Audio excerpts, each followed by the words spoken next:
Yes friends, so very fantastic morning. మీతో ఒక అద్భుతమైన విషయం గురించి మీతో మాట్లాడబోతున్నాను.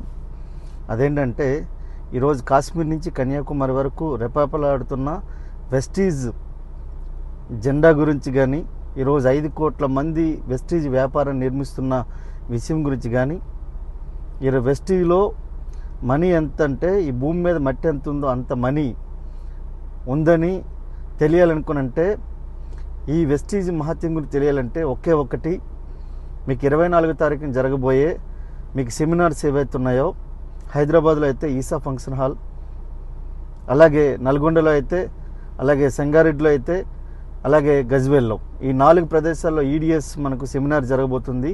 ఒక అద్భుతమైన వ్యక్తిగా మనం మారచ్చు. ఒక అద్భుతమైన హ్యూమన్ బీయింగ్గా మారాలనుకునంటే, ఒక అద్భుతమైన బిజినెస్ మ్యాన్గా మీరు మారాలంటే ఒకే ఒక్కటి ఈడిఎస్ సెమినార్. సో మీ అప్లయన్స్ ఎవరైతే మీకు ఎక్కడెక్కడైతే ప్రమోట్ చేశారో గుర్తుపెట్టుకోండి. ప్రతి ఒక్కరు కూడా ఇక్కడ ఒక బిజినెస్ మ్యాన్గా మారాలంటే, ఒక బిజినెస్ మ్యాన్ మైండ్ సెట్లోకి రావాలంటే, ఒక ఎంటర్ప్రినర్షిప్ మైండ్ సెట్లోకి రావాలంటే మీకు ఒకే ఒక్క అవకాశం ఉంది, 24వ తారీఖున జరగబోయే ఈడిఎస్ఎస్. సో ప్రతి ఒక్కరు కూడా ప్రమోట్ చేయండి. ఈ బిజినెస్ని ఎలా చేయాలి అనే దాని గురించి మీకు కంప్లీట్ క్లారిటీ రాబోతుంది.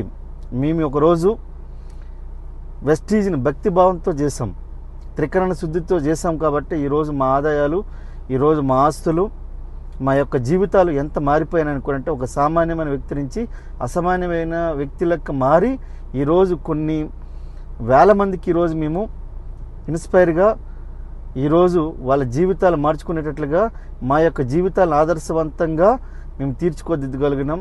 సో గుర్తుపెట్టుకోండి, ప్రతి ఒక్కరు కూడా వెస్టీజ్లో ఏదైనా చేయొచ్చు, ఏదైనా సాధించవచ్చు.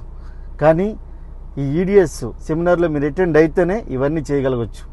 సో ప్రతి ఒక్కరు కూడా ప్లాన్ చేయండి. మరొకసారి చెప్తున్నాను, హైదరాబాద్లో జరుగుతుంది, కొన్ని వేల మందితో జరగబోతుంది. అలాగే మనకు గజ్వేల్లో మహతి ఆడిటోరియంలో జరగబోతుంది, నల్గొండలో జరగబోతుంది, అలాగే సంగారెడ్డిలో జరగబోతుంది. ఈ 4 ఈడిఎస్లో కూడా మీరు పెళ్ళున్న పోస్ట్ పోన్ చేసుకుని రండి. అంత అద్భుతమైన సెమినార్స్. సో వచ్చే స్పీకర్ కూడా వెరీ పవర్ఫుల్ స్పీకర్. ఈ భూమి మీద అలాంటి వ్యక్తిని నేను కలుసుకున్నందుకు కూడా చాలా చాలా హ్యాపీగా ఫీల్ అవుతున్నాను. ఆయన హైదరాబాద్కు వచ్చినప్పుడు కొన్ని విషయాలు నాతో తెలియజేసినప్పుడు, ఇన్ని కష్టాలు ఉన్న వ్యక్తి కూడా బిజినెస్ చేస్తున్నాడు అనుకున్నంటే మనం ఎందుకు చేయలేము, మనం ఎందుకు కరోడిపతి కాలేము అని చెప్పి డిసిజన్ తీసుకొని ఈరోజు మేము కోటీశ్వరులు కాగలేము.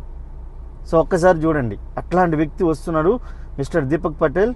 So come and join. Wish you all the best. Thank you western winning team. Wish you wealth.